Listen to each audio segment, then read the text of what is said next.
4 offer God offers to the people of this world. உபாகம புஸ்தகம் 30வது அதிகாரம் 11 வாசிக்கலாம். நான் இன்று உனக்கு விதிக்கிற கட்டளை உனக்கு மறைபொருளும் அல்ல, அது உனக்கு தூரமானதும் அல்ல. நாங்கள் அதை கேட்டு அதன்படி செய்யும் பொருட்டு எங்கள் நிமித்தம் வானத்துக்கு ஏறி அதை எங்களுக்கு கொண்டு வருகிறவன் யார் என்று நீ சொல்லத்தக்கதாக அது வானத்தில் உள்ளதும் அல்ல.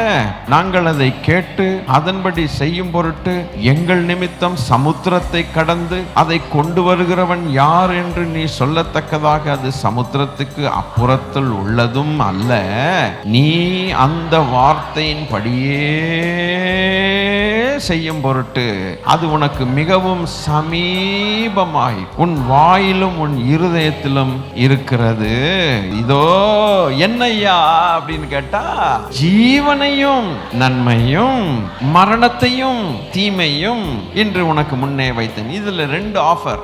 ஃபர்ஸ்ட் ஆஃபர் என்னது? ஜீவனும் மரணமும். 2வது நன்மையும் தீமையும். நான் இன்று உனக்கு விதிக்கிற கட்டளை உனக்கு மறைபொருளும் அல்ல, உனக்கு தூரமானதும் அல்ல. ஆண்டவர் சொல்கிறார், I have come with an offer which is not far away from you.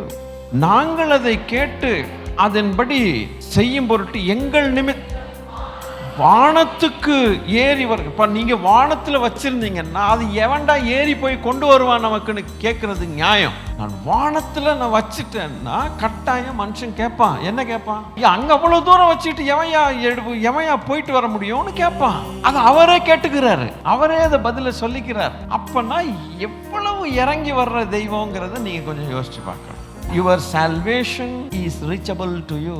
நீ புரிந்து கொள்ளுகிற விதத்தில் it is delivered to your doorstep. சமுத்திரத்தை தாண்டி போகாத, வானத்துக்கு எட்டலை, எனக்கு கைக்கு எட்டலை, வானத்துக்கு எவன்டா போவான்னு கேட்க அவசியம் இல்லை. நான் இருக்கலாம், but I give these offers coming to your doorstep. உன் வாய்ட்டையும் உன் இருதயத்தையும் கொண்டு வந்து நான் இந்த ஆஃபர்ஸை கொடுக்குறேன். என்னன்னு சொன்னா, 1 ஜீவனும் மரணமும் நன்மையும் தீமையும். It's a life and death problem for somebody.